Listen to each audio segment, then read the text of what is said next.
to submit report to the party high command by the evening, after which disciplinary action likely against Sachin Pilot. What is important to note, Ashok Gehlot was also pulled up by the party leadership for antagonizing Sachin Pilot by putting state agencies behind him and sending that SOG notice. The party feels Sachin should have settled matters within than go to the BJP for help. Sources indicate Sachin could have leaked names to the centre, leading to IT raids on Gehlot loyalists. A lot going on behind closed doors, and understandably at that. I want to connect for this latest bit of breaking news to Anand Patel, who is joining us.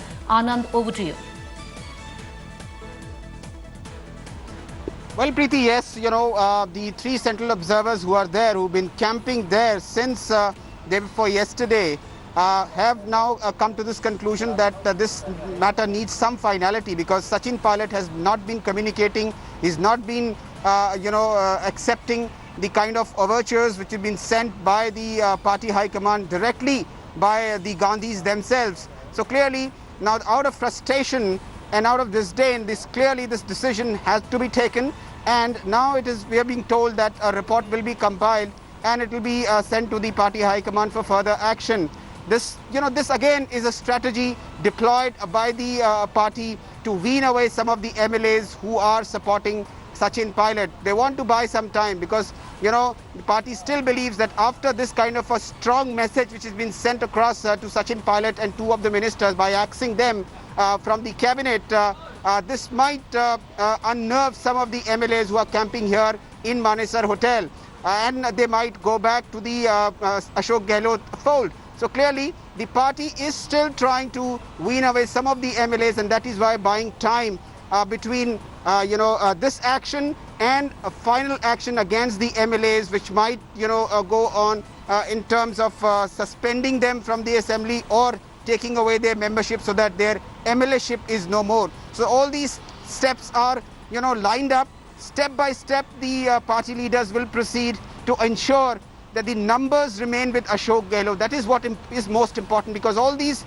17, 19 MLAs, whatever the numbers are, these are Congress MLAs.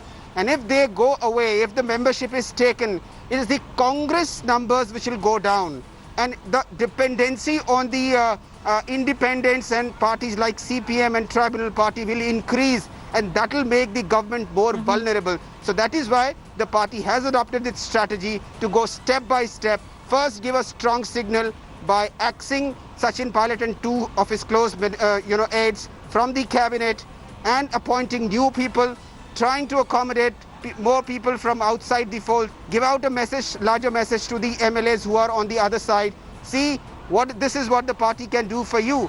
Clearly, a message has been sent across to the MLAs who are in the Sachin Pilot camp that, look, there is an opportunity. The party is trying to offer all those loyalists with plum postings and posts. And look, the opportunity is here on the other side in the Ashok Gehlot camp. So that is what the strategy is at the moment. All right, before I'm going to go into a quick break, I want to connect to Rajdeep Sardesai once again. Rajdeep, how would you see this Congress move? Because the Congress could have dealt with this differently. Would you think this is possibly a move of cutting your nose to spite your face? Well, look, the Congress sources who we speak to insist that they have CDR recordings of Sachin Pilot negotiating with the BJP. They say they believe that Sachin Pilot wanted nothing less than the chief ministership, and they said if they removed Mr. Gehlot and appointed Sachin Pilot, it would amount to blackmail, the leadership being blackmailed. That was non-negotiable. Everything else was negotiable. Having taken that stand, and Sachin Pilot also making it very clear, chief minister or nothing else, the two sides, Preeti, were pushed to a point of no return. Now, you could argue that the Congress could have tried to negotiate, work out a compromise, but I don't think that the Congress has the stomach or appetite for that kind of a compromise at the moment. The BJP in that sense perhaps is far more willing to make those compromises. Remember, Vasundhara Raje will lose out today if a Sachin Pilot is made the chief minister supported by the BJP. The BJP seems to be willing to make those short-term compromises. The Congress in this instance was unwilling to do so because they didn't want to sacrifice Gehlot, whom they saw as a Gandhi family loyalist, versus Pilot, who they claim is someone who was already negotiating with the BJP. I think the original mistake was in 2018 when the government was formed. The rules should have been very clear. That was a failure of the Congress leadership, and they are paying a price for it today. This has been simmering for 18 months. And it has finally reached this stage. It was bound to happen, I think, sooner or later. The two leaders were not even talking to each other. There was absolutely no communication. And once Gehlot got that SOG notice issued, it was a red rag for Sachin Pilot.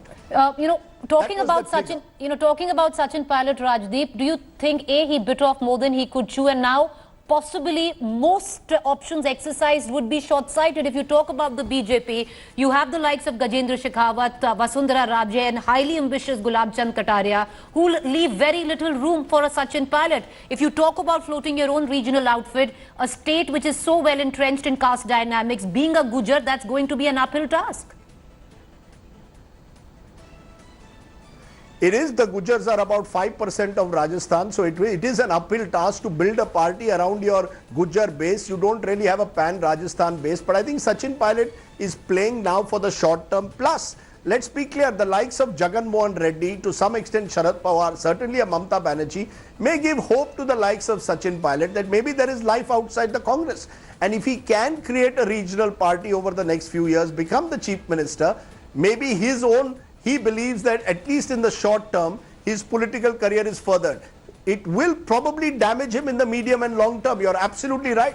The BJP has any number of leaders who are in no mood to do any favors to Sachin Pilot. Vasundhara Raje among them, Gulab Chand Kataria on the other. But look at it from the BJP top leadership's point of view. They have no love lost for Vasundhara Raje. They will be perhaps more than happy to marginalize Vasundhara Raje, prop up Sachin Pilot, and maybe a year from now put up their favorite, who by all accounts is Gajendra Singh Shekhawat, as the next chief minister and the face of the BJP in Rajasthan. This is the way in which the Amit Shah, Narendra Modi style of politics operates. The closest I can think of is Indira Gandhi in the 1970s, where you're always thinking 2 steps ahead of your rivals. All right, stay with us, Rajdeep. As we saw yesterday, posters being taken down of Sachin Pilot, and then after a rethink being put back again. This is the party headquarters. The name of Sachin Pilot being removed as president, and the new person's name now will of course be put there. I want to connect to Dev Ankur Vadhavan. Dev, some developments happening where you are. Over to you. Hello everyone, this is Rahul Kamal here. Hope you enjoyed this video. For the latest news and analysis, like and subscribe the India Today YouTube channel, and don't forget to press the bell icon to stay updated.